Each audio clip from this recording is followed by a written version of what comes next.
Apa kabarnya hari ini? Masih baik-baik aja kan? Di video kali ini kita melanjutkan cerita Donghua Battle Truck Devon.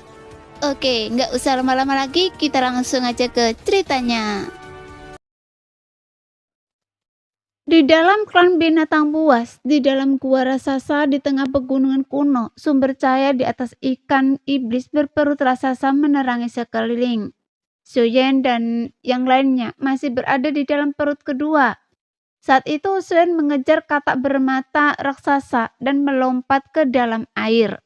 Perut kedua itu sangat besar, tampaknya jauh lebih besar daripada perut pertama. Air di perut kedua sangat jernih dan banyak makhluk hidup di dalamnya. Dasar air penuh dengan alga dan berbagai gerombolan ikan berenang bolak-balik. Ukuran katak bermata raksasa itu langsung menyusut, tetapi di bawah kekuatan jiwa Suyen yang dahsyat. Kecuali katak bermata raksasa itu menghilang begitu saja, ia tidak akan bisa lolos dari kejaran Suyen. Katak bermata raksasa itu sangat cepat di dalam air, menghilang dari pandangan Suyen dalam sekejap mata. Saat berenang semakin dalam, Suyen mengikutinya dari dekat. Kecepatannya sangat mempengaruhi kondisi di dalam air. Ia mendorong dirinya maju dengan kekuatan yang luar biasa. Kakinya mengaduk air di perutnya dengan keras. Seiring kekuatannya meningkat, kecepatannya pun meningkat.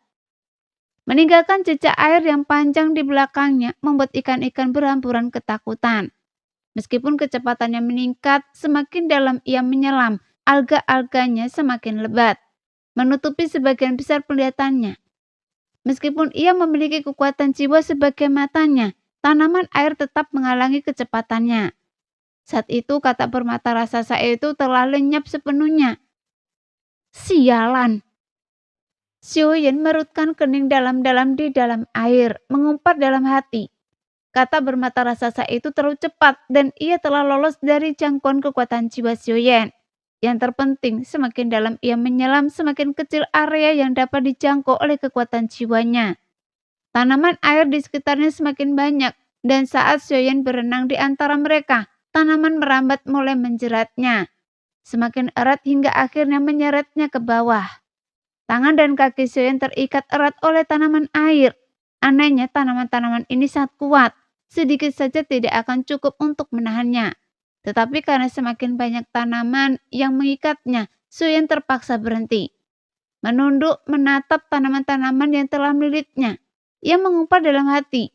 Daya tahan mereka terlalu kuat. Ia tak bisa melepaskan atau mencapik-capiknya.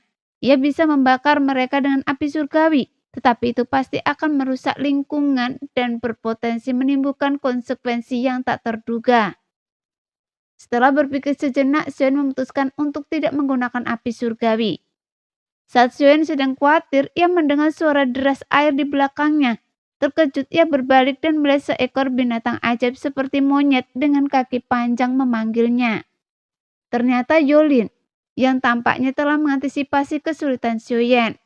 Yolin perlahan berenang ke sisi Suyen, mengendalikan jubahnya untuk mengiris rumput laut. Jubah itu terbuat dari bulu binatang ajaib seperti anjing laut.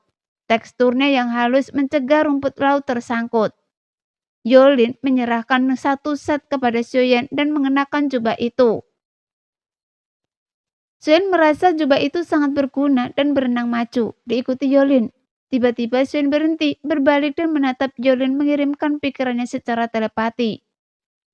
Senior Yolin, terima kasih atas bantuan Anda, tapi mungkin ada bahaya di sini. Jadi Anda tidak perlu mempertaruhkan nyawa Anda bersama saya. Kembalilah dan urus ketua klan dan yang lainnya.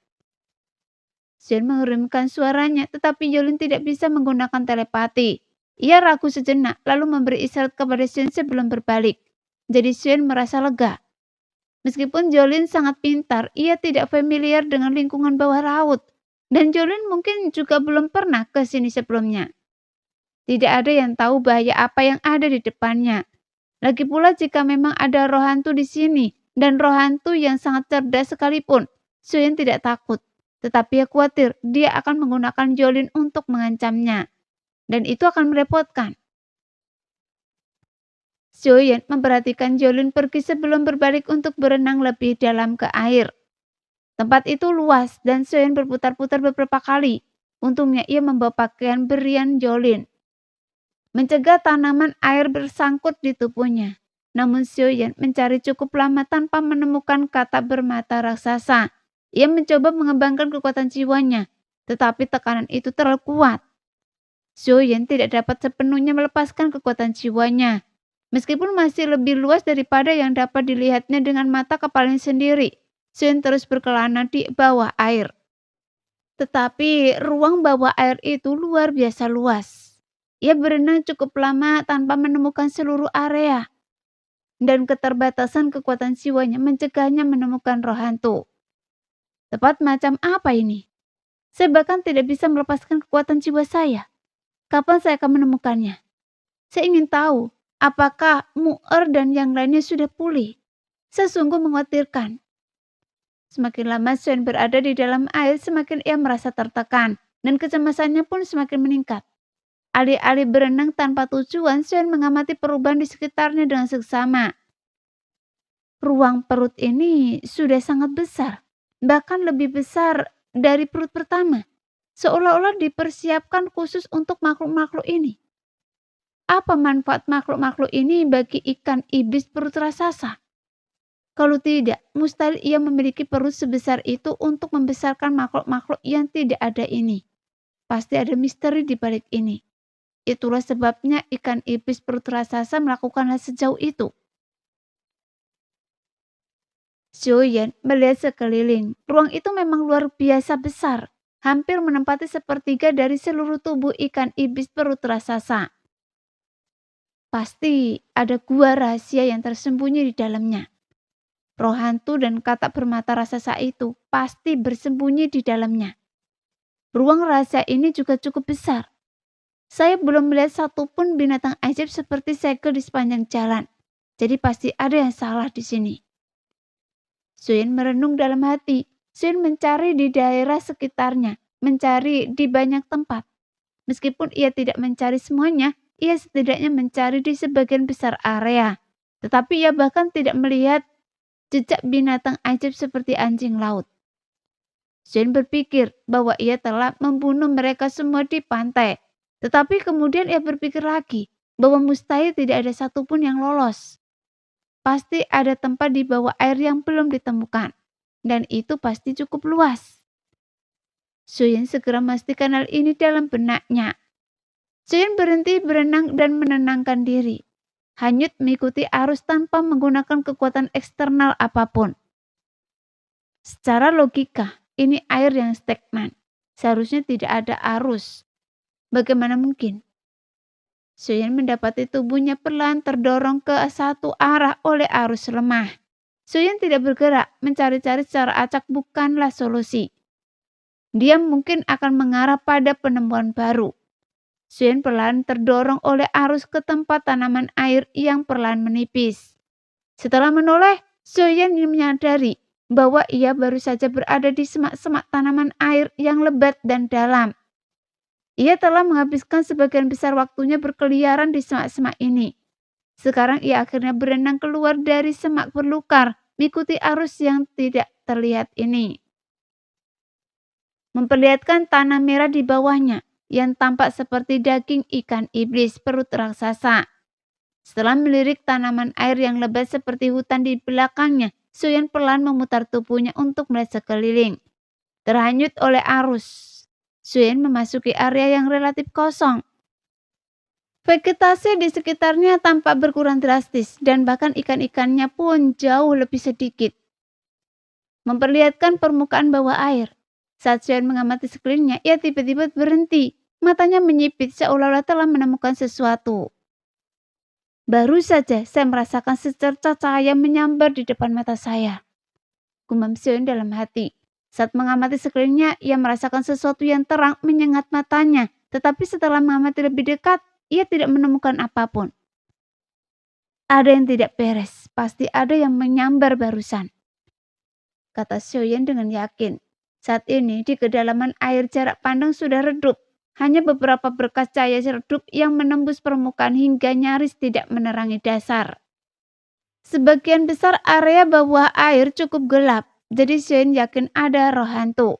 Kemudian Xiaoyan mulai berenang di bawah. Meskipun area yang dieksplorasi oleh kekuatan jiwanya tidak luas, area air ini tandus, tanpa alga atau vegetasi lain yang tumbuh. Xiaoyan merasa ada sesuatu yang salah. Dia melihat tanaman air di belakangnya, bahwa mereka hanya tumbuh sampai titik ini. Dan dalam garis yang sangat rapi, seolah-olah mereka dibatasi dan tidak dapat tumbuh lebih jauh. Mungkinkah ini dimensi lain? Xiaoyan berenang sedikit lebih jauh ketika tiba-tiba merasakan tekanan. Ia langsung berhenti, matanya terbelalak, dan pelan mengangkat tangannya ke depan. Tangannya baru setengah masuk ketika rasanya seperti tenggelam ke dalam sesuatu. Seluruh lengannya tertelan. Pasti ada yang mencurigakan. Senyum muncul di wajah Xiaoyan. Ia terjun ke air dan menghilang tanpa jejak. Permukaan air di sekitarnya tetap sama sekali tidak berubah, seolah Xiaoyan telah lenyap di telan udara. Memasuki ruang tersembunyi di bawah kolam ini, Xiaoyan langsung tercengang melihat sekelilingnya. Astaga! Mengenakan pakaian pemberian Jolin, Xiaoyan tampak seperti monster dengan anggota tubuh panjang yang membuatnya tampak aneh dan lucu. Anggota tubuhnya terayun-ayun liar di udara. Xiaoyan tercengang dengan apa yang dilihatnya, tetapi seperti yang ia bukan satu-satunya. Karena ada puluhan ribu binatang ajaib yang mirip anjing laut yang juga tercengang. Posisi Xiaoyan sangat canggung. Ia berada tepat di tengah-tengah kepungan mereka. Binatang-binatang ajaib yang menyerupai segel ini tersusun rapi dan teratur berdasarkan ketinggian. Mengelilinginya dalam lingkaran konsentris. Dari sudut pandang Xiaoyan, yang bisa dilihatnya hanyalah kepala-kepala kecil berwarna hitam yang tak terhitung jumlahnya. Xiaoyan menatap mereka dengan tak percaya. Dan mereka balas menatapnya dengan tak percaya. Untuk sesaat rasanya waktu seolah membeku. Tiba-tiba salah satu binatang ajaib yang menyerupai segel mendesis 2 kali ke arah Xiaoyan, seolah mengujinya. Xiaoyan mengenakan pakaian buatan Jolin, membuatnya tambah sangat aneh. Puluhan ribu binatang ajaib yang menyerupai segel, puluhan ribu mata. Semuanya tertuju pada Xiaoyan. Masing-masing pasang dipenuhi rasa ingin tahu. Makhluk asing. Puluhan ribu binatang ajaib yang menyerupai segel memenuhi ruangan, tetapi mereka tidak menyerang Xiaoyan. Mereka tampaknya merasakan ketiadaan niat jahat darinya. Xiaoyan perlahan bergerak di antara segel-segel itu. Mata mereka mengikutinya. Ditatap oleh puluhan ribu mata akan membuat siapapun merasa tidak nyaman. Meskipun Xiaoyan tidak takut. Saat ia melewati kerumunan anjing laut yang padat, sebuah lingkaran cahaya besar menarik perhatiannya. Setelah mengamati lebih dekat, ia melihat benda seperti otak di dalam lingkaran cahaya itu. Berkilauan dengan cahaya dan semi-transparan. Berderak dengan pola seperti kilat. Itu benar-benar roh hantu. Xiaoyan langsung merasakan auranya saat melihat benda itu. Pertama kalinya ia melihat roh hantu muncul dalam wujud seperti ini. Jadi pertumbuhannya hingga sejauh itu sungguh menakjubkan. Sementara Xiaoyan masih syok, mata semua makhluk ajaib yang menyerupai segel tiba-tiba berubah menjadi merah darah. Dipenuhi niat membunuh saat mereka menatapnya. Xiaoyan tercengang. Sial, mereka berubah pikiran lebih cepat daripada membolak-balik buku. Xiaoyan mengumpat dalam hati. Segera melepas pakaiannya dan menyimpannya di cincin penyimpanannya. Kilatan api muncul di tangannya dan ia memegang penguasa api surgawi. Makhluk ajaib yang menyerupai segel ini sangat imut. Sungguh menyedihkan membunuh mereka. Xiaoyan terpesona oleh ekspresi kosong para makhluk ajaib yang menyerupai segel. Makhluk ajaib yang menyerupai segel ini sebenarnya bukan ancaman bagi Xiaoyan. Karena kekuatan mereka sangat rendah. Xiaoyan menggelengkan kepalanya dan menyingkirkan penguasa api surgawi. Baiklah, saya akan mengasihani kalian dan mengampuni nyawa kalian. Xiaoyan menghela nafas menatap makhluk ajaib yang menyerupai segel itu. Ia tak tega membunuh mereka semua. Ia pernah mendengar tetua Yom menyebutkan ini sebelumnya. Makhluk ajaib yang menyerupai segel ini biasanya sangat jinak dan tidak pernah menyerang. Setelah melihat roh hantu, Xiaoyan langsung menduga bahwa makhluk-makhluk ajaib yang menyerupai segel itu sedang dikendalikan olehnya. Xiaoyan juga menyadari bahwa jangkauan kekuatan jiwanya telah meningkat di sini.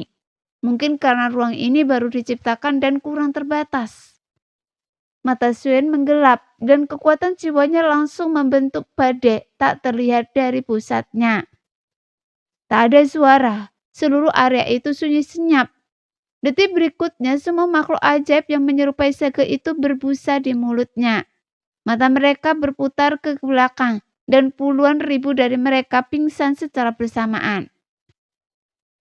Gelombang kejutan jiwa itu sangat berguna melawan para prajurit udang dan jenderal kepiting ini.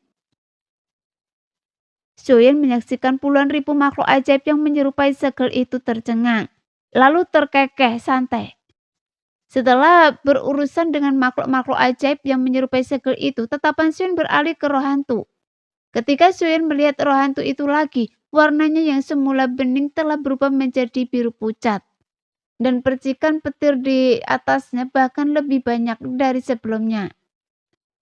Tiba-tiba warna mata Katak bermata raksasa berubah di hadapan roh hantu itu.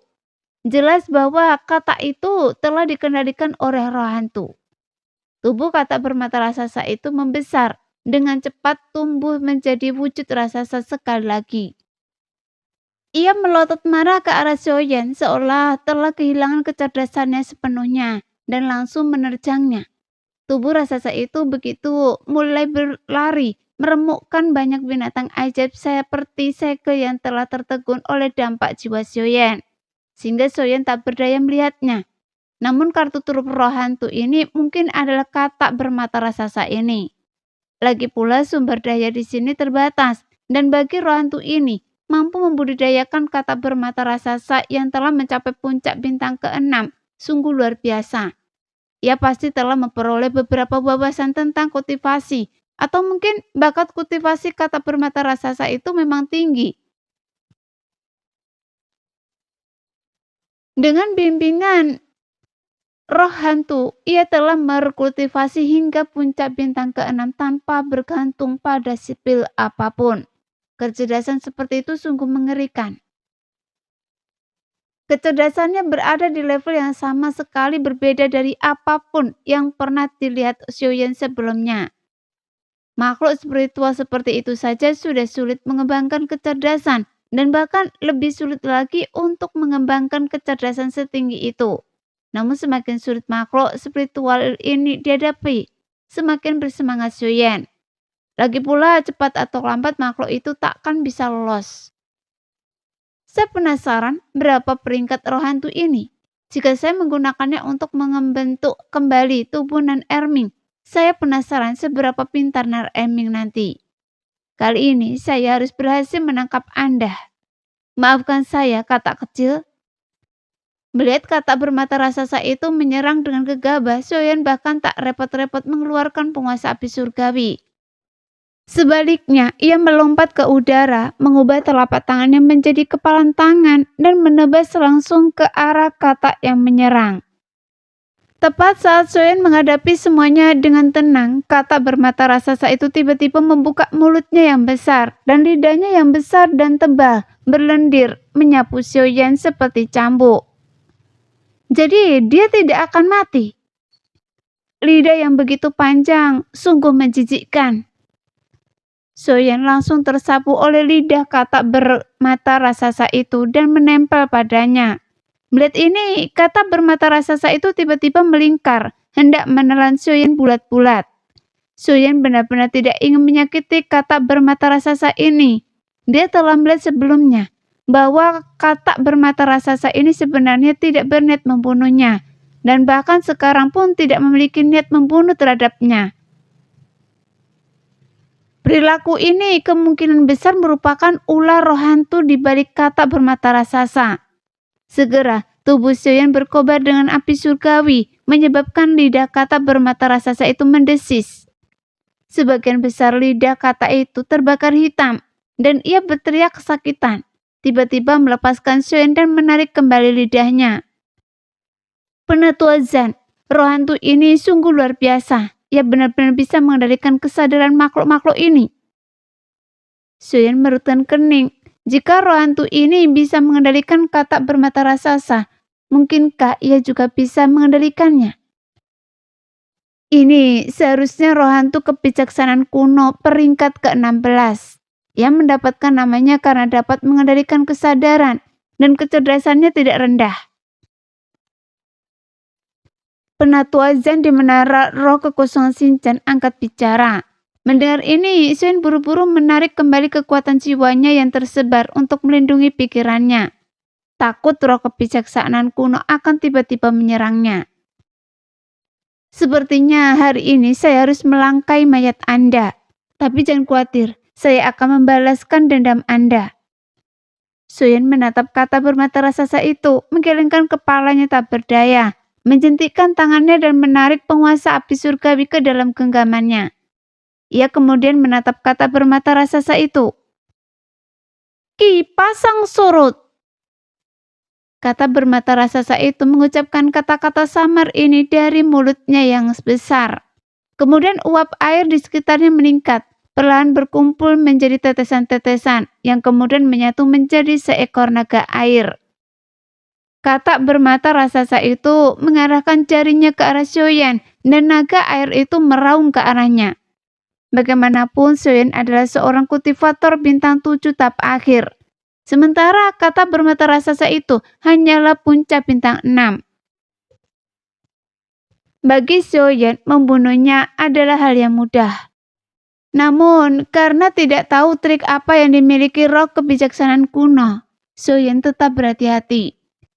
Menghadapi naga air yang dibentuk oleh kata bermata raksasa itu, Xiaoyan tidak menghindar. Sebaliknya, ia langsung mengangkat penguasa api surgawi, mengayunkannya dengan kecepatan luar biasa. Bayangan penguasa yang tak terhitung jumlahnya mengembun dan Xiaoyan dengan lembut mengucapkan 1000 penguasa tanpa bayangan.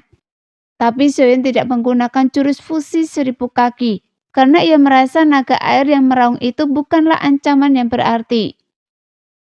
Dalam sekejap mata, naga air itu beradu dengan jurus milik Xiaoyan.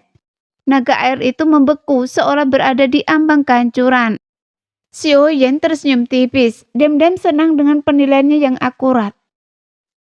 Tepat saat Xiaoyan sedang bersuka cita menyaksikan pertarungan itu dengan acuh tak acuh, naga air itu tiba-tiba berubah bentuk.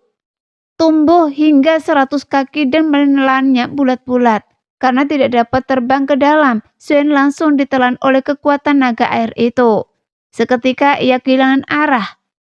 Sebelum Xiaoyan sempat bereaksi, kata bermata raksasa itu perlahan mendekat, meraih Xiaoyan yang sedang berputar-putar di dalam naga air. Dengan tekanan tiba-tiba, tulang-tulang Xiaoyan retak, seolah-olah beberapa tulang telah patah. Seteguk darah bercampur serpian organ dalam menyembur keluar. Karena semuanya terjadi terlalu cepat, Xiaoyan merasa benar-benar tak berdaya, bahkan semangat juangnya pun tak berdaya. Ia ingin segera memanggil baju zirah rohnya, tetapi yang mengejutkan, ia bahkan tak bisa melakukannya. Bagaimana mungkin ini terjadi? Sialan. Xiaoyan sudah terluka parah dan bayangan penguasa api surgawi di tangannya telah hancur berkeping-keping. Ia tak bisa bergerak sama sekali dalam genggaman kata bermata raksasa itu. Xiaoyan menggertakkan gigi dan mengerahkan seluruh tenaganya untuk mencoba melepaskan diri dari cengkraman kata itu. Tetapi kekuatan apapun ia berusaha, rasanya sia-sia. Sebelum ia sempat berpikir, kata bermata raksasa itu menelannya bulat-bulat. Apakah saya akan dibunuh oleh binatang ajaib tingkat 6? Darah menetes dari bibir Xiaoyan. Wajahnya dipenuhi rasa tak percaya, tetapi ia sama sekali tidak bisa melawan. Ia terlempar begitu saja ke dalam mulut kata bermata raksasa itu. Sensasi licin dan lengket menyebar ke seluruh tubuhnya. Api surgawi. Sialan, bagaimana mungkin saya tidak menggunakannya? Xiaoyan perlahan-lahan memasukkan api surgawi ke tenggorokan kata bermata raksasa itu. Ketika ia mengangkat tangannya, ia tak bisa merasakan api surgawi di dalam tubuhnya. Bahkan roh hantu dan seger roh pun lenyap. Wajah Xiaoyan menggelap saat ia merenung dan ia segera menyadari ada yang tidak beres. Mungkinkah roh kebijaksanaan kuno ini memiliki kemampuan untuk menimbulkan halusinasi? Xiaoyan memeriksa tubuhnya. Ia tak bisa menggunakan doki atau 3 keajaiban. Meski begitu, kekuatan yang ia kerahkan terasa hampa. Meskipun Soyeon sangat cerdas, tetapi halusinasinya begitu nyata sehingga ia bahkan tak sempat bereaksi. Trik kecil ini tak bisa membuat saya bungkam. Soyeon, hancurkan. Soyeon tiba-tiba menutup matanya. Meskipun ia tak bisa mengeluarkan banyak kekuatan jiwanya, bukan berarti kekuatan jiwanya tak kuat. Kekuatan jiwa Soyeon meledak seperti gelombang kecut, dan pemandangan di sekitarnya hancur berkeping-keping seperti cermin. Kemudian pemandangan di hadapan Soyeon benar-benar berbeda. Binatang-binatang ajaib yang menyerupai segel dan kata-kata bermata raksasa semuanya telah lenyap, dan ia mendapati dirinya kembali di tepi pantai. Tempat Tetua Yo menatapnya dengan lembut. Soyeon dan Tetua Yo bertukar pandang, dan Soyeon mengumpat dalam hati. Roh kebijaksanaan kuno ini memang licik. Ia mematahkan satu ilusi dan masuki ilusi lain. Jika itu orang lain, mereka mungkin akan selamanya terperangkap dalam ilusi roh kebijaksanaan kuno. Namun Soyeon bukanlah orang biasa. Ia memiliki roh hantu, dan roh hantu di dalam dirinya berperingkat lebih tinggi daripada roh kebijaksanaan kuno. Peringkat di antara ketiga benda menakjubkan ini bukanlah sembarangan. Pasti ada pembagian kekuatan tertentu atau semacam kekuatan penekan. Terlebih lagi, yang ada di dalam Soyeon adalah roh hantu peringkat kelima. Meskipun Soyeon tidak dapat merasakan ketiga benda menakjubkan itu sebelumnya, itu semua hanyalah ilusi. Karena ketiga benda menakjubkan itu menyatu dalam darah Soyeon. Soyeon menenangkan pikirannya. Ia tahu bahwa terus seperti ini bukanlah solusi. Soyeon duduk bersila, pikirannya berpacu, menunggu kesempatan. Setelah sekian lama, Soyeon tiba-tiba membuka matanya dan mendorong tubuhnya. Ilusi yang diciptakan oleh roh kebijaksanaan kuno membuatnya merasa seperti berada di pantai. Tetapi Soyeon tidak peduli. Ia melesat maju dan meraih sebuah titik. Seketika tangannya bersinar terang dan roh kebijaksanaan kuno muncul dalam genggamannya. Ilusi di sekitarnya hancur berkeping-keping seperti cermin. Ternyata Soyeon telah menutup matanya untuk mengingat dan merasakan lokasinya sendiri dan lokasi roh kebijaksanaan kuno. Kata bermata raksasa itu benar-benar diabaikan. Tanpa kendali roh kebijaksanaan kuno, kata bermata raksasa itu dengan cepat menyusut hingga seukuran kata biasa. Dan aura yang terpancar darinya hanya 4 bintang. Ternyata semua ini hanyalah ilusi yang diciptakan oleh roh kebijaksanaan kuno. Soyeon segera mengerti mengapa kata bermata raksasa itu langsung lari begitu melihatnya. Kekuatan puncak bintang 6, kata bermata raksasa itu hanyalah tipuan yang diciptakan oleh roh kebijaksanaan kuno. Namun puluhan ribu binatang ajaib seperti segel itu nyata. Ruang di sini sangat luas dan puluhan ribu binatang ajaib seperti segel itu pasti bisa bertahan hidup di sini tanpa masalah. Penatua Yo sebelumnya menduga bahwa binatang ajaib seperti segel ini menyerang karena masalah sumber daya. Tetapi sekarang tampaknya binatang ajaib seperti segel ini mungkin tidak menyerang karena masalah sumber daya, tetapi karena roh kebijaksanaan kuno.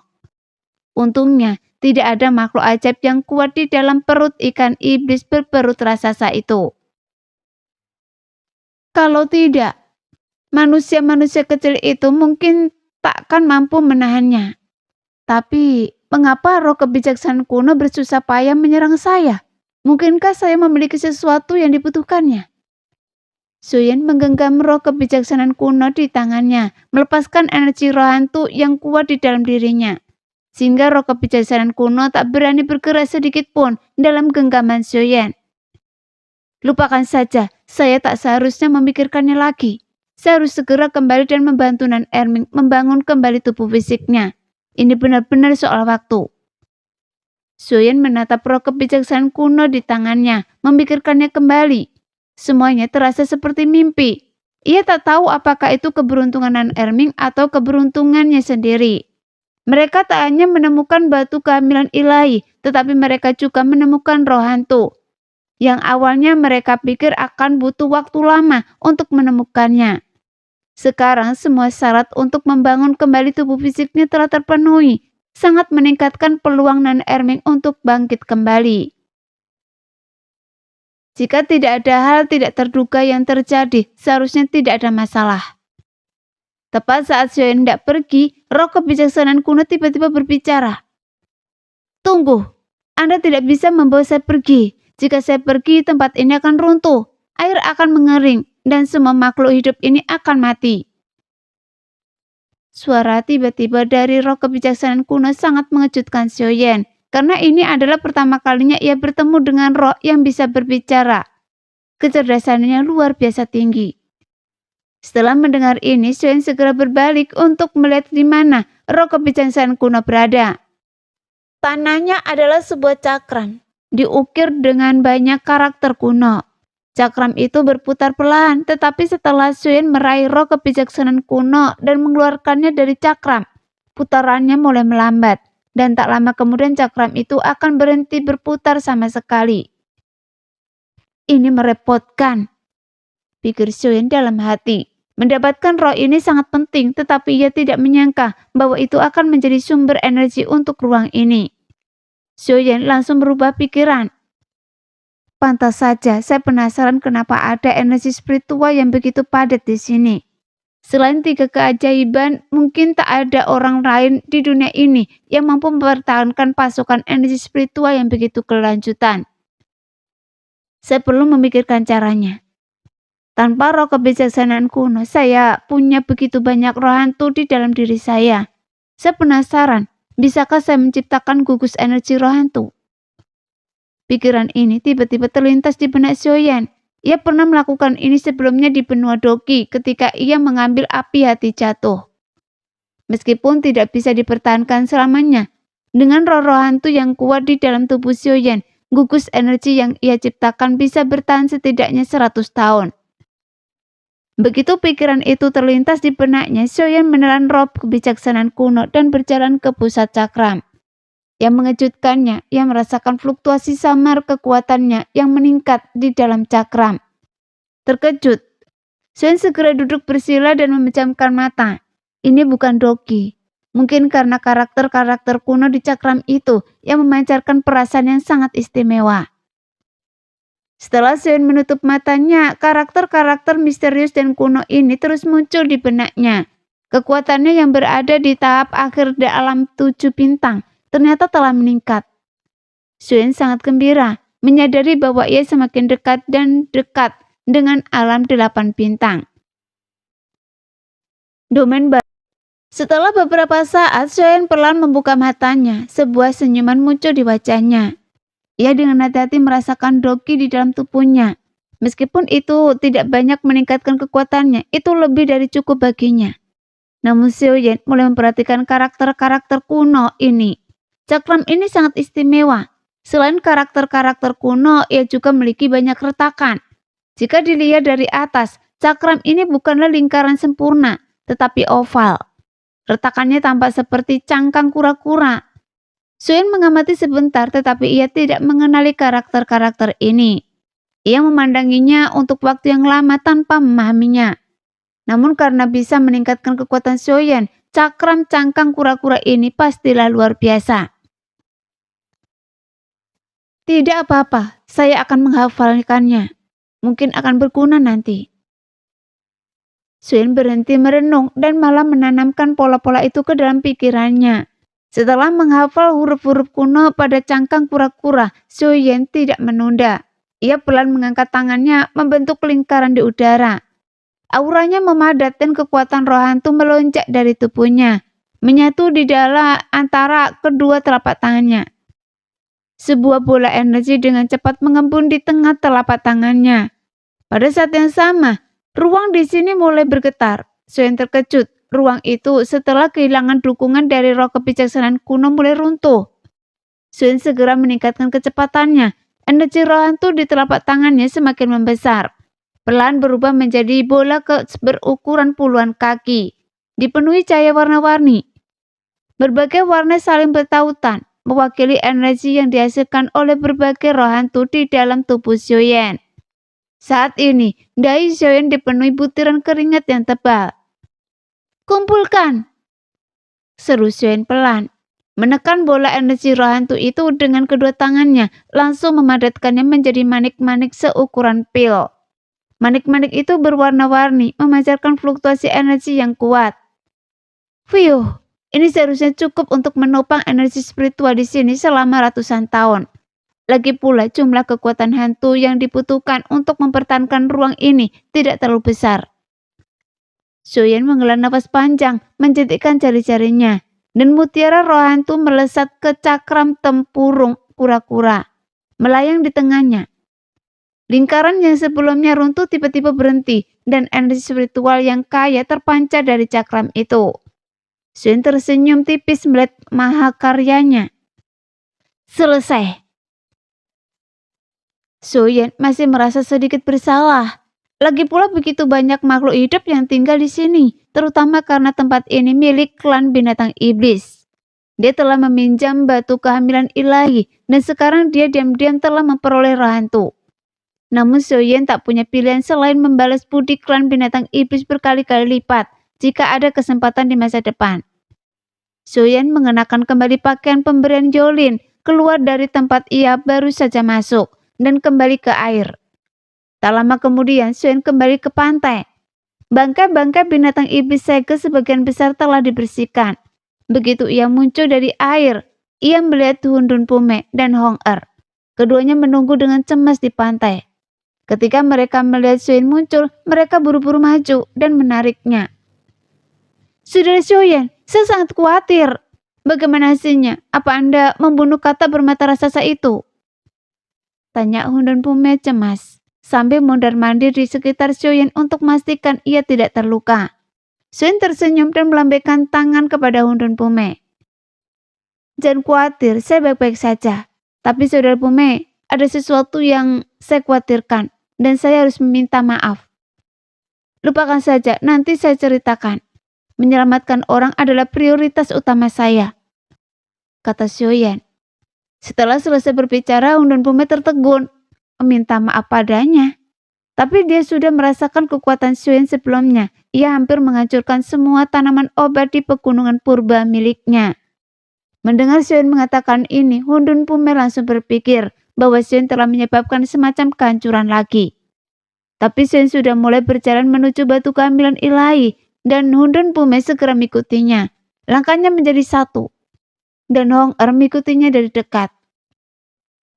Tidak, saudara Xiaoyan, apa salah Anda? Katakan pada saya dan saya tidak akan pernah menyalahkan Anda. Saya sangat tidak nyaman jika Anda tidak memberitahu saya. Bagaimana kalau kita bertukar informasi? Saya baru saja menerima pesan dari ayah saya tentang rumah keluarga Xiao. Hundun Pume berkata dengan tergesa-gesa. Mendengar kata-kata rumah keluarga Xiao, saraf Xiaoyan menegang. Seketika ia merasakan hawa dingin menjalar di punggungnya dan firasat buruk menyelimuti. Apakah terjadi sesuatu di rumah keluarga Xiao? Xiaoyan segera berbalik untuk bertanya kepada Hundun Pume, yang membuat Hundun Pume juga terkejut dengan reaksi keras Xiaoyan, dan kemudian ekspresinya langsung berubah serius. Ia mengangguk dengan sungguh-sungguh kepada Xiaoyan. Saya dengar balai obat akan berperang dengan keluarga Xiao, dan ini bukan masalah kecil. Hundun Pume menatap Xiaoyan dengan serius dan berkata dengan sungguh-sungguh. Tubuh Xiaoyan gemetar mendengar ini. Ia tahu cepat atau lambat keluarga Xiao akan berperang dengan balai obat. Mengapa terburu-buru? Mungkinkah terjadi sesuatu? Apa? Apakah beritanya akurat? Xiaoyan merutkan kening. Mengapa balai obat tiba-tiba ingin berperang dengan keluarga Xiao? Apa yang menjadi pemicunya? Meskipun Xiaoyan tahu bahwa keluarga Xiao dan balai obat telah lama bermusuhan, apa yang mendorong balai obat untuk berperang? Mungkinkah pertempuran dengan Su Feng dan Dan Yan? Namun Xiaoyan tidak membunuh Dan Yan. Ia membiarkan Dan Yan hidup-hidup karena merasa waktunya belum tepat. Sekarang, balai obat malah menyatakan perang terhadap keluarga Xiao lebih awal. Bagaimana situasi di kediaman Xiao sekarang? Xiaoyan bertanya dengan cemas, masih khawatir.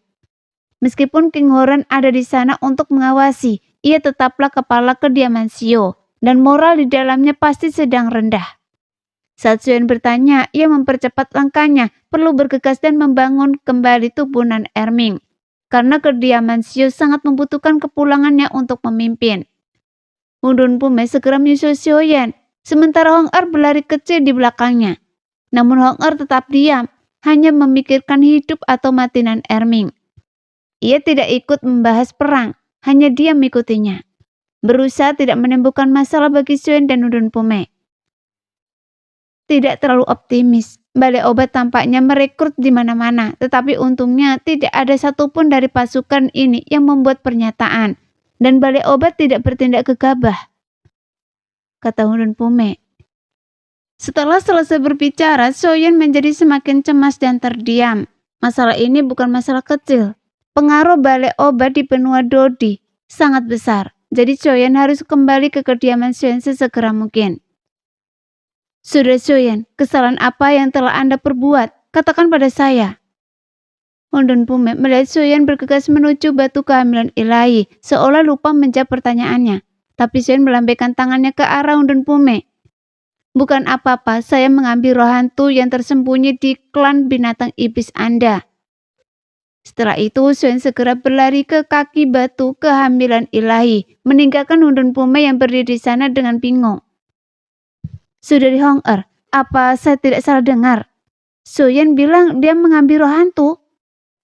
Hundun Pume agak terkejut dan berbalik bertanya kepada Hong Er di sampingnya dengan bingung. Benar, Sioyen bilang itu roh hantu. Hu Hong Er membenarkan, yang membuat Hundun Pume menggertakkan giginya. Ini adalah salah satu dari 3 keajaiban. Meskipun dia tidak terlalu tertarik dengan 3 keajaiban, dia pernah mendengar tentang mereka dan tahu betapa berharganya mereka. Dia benar-benar perampok. Tidak, saya harus memeras keluarga Sio setelah kita keluar. Hundun Pume menggetakkan giginya, merasa bahwa Sioyen telah memanfaatkannya dan dia harus menemukan cara untuk membalas dendam. Hong Er, Anda mau kemana? Sementara Hundun Pume masih memikirkan cara untuk membalas dendam pada Sioyen, Hong Er segera melangkah maju. Saya akan melihat bagaimana Sioyen membentuk kembali tubuh fisik Nan Erming. Hong Er bergegas pergi. Tunggu, saya juga akan pergi melihat. Hundun Pume segera menyusul. Di dalam batu kehamilan ilahi, jiwa Nan Erming melayang di dalamnya, tampak jauh lebih padat daripada sebelumnya.